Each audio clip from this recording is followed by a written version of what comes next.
nous parler de ton projet de recherche en quelques mots? Oui, absolument. Donc, je m'intéresse à l'effet de la criminalité dans les transports publics ayant été médiatisés sur les comportements de mobilité en matière de choix modal. Donc, la ville d'études de Toronto. Je m'intéresse notamment aux crimes qui ont été publiés dans les journaux, puis leur effet sur les différents choix de mode de transport à l'aide de données administratives. Et comment ta recherche contribue-t-elle à l'amélioration des politiques publiques?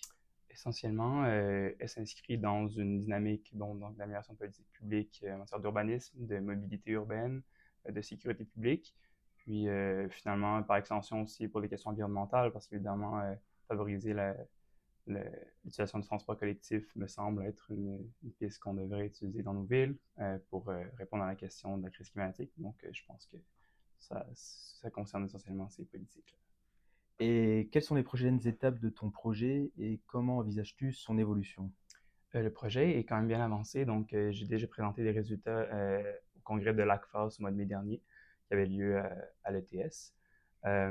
Donc finalement, je suis en train de conclure ma partie résultats, la rédaction. D'ici 2 mois, le projet devrait être terminé, en espérant peut-être que ça puisse mener à une publication dans des journaux. Puis j'entame un doctorat à l'automne sur ce sujet-là, donc sur les comportements de mobilité à Polytechnique de Montréal.